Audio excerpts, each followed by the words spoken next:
The Sri Lanka Electricity Act clearly indicates that the Public Utilities Commission's approval is mandatory for the Ceylon Electricity Board to make spot purchases of power from the private sector. Despite the existence of such a clause, the CEB on the 6th of April signed a 3-year agreement with a privately owned power plant in Ambalipitia, completely swatting away the regulatory powers of the Public Utilities Commission.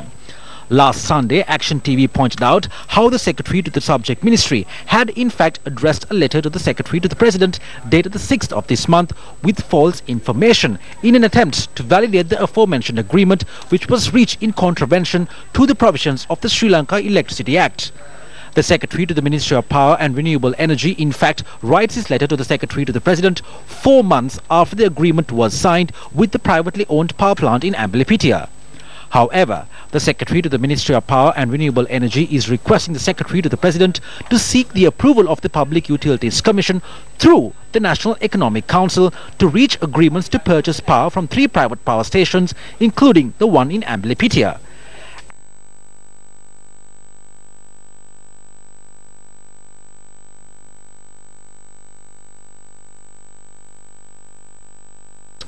On the 18th of July, the Minister of Power and Renewable Energy had submitted this letter to the Cabinet of Ministers, which is more or less similar to the plot indicated in the letter addressed to the Secretary to the President by the Secretary to the Ministry of Power and Renewable Energy.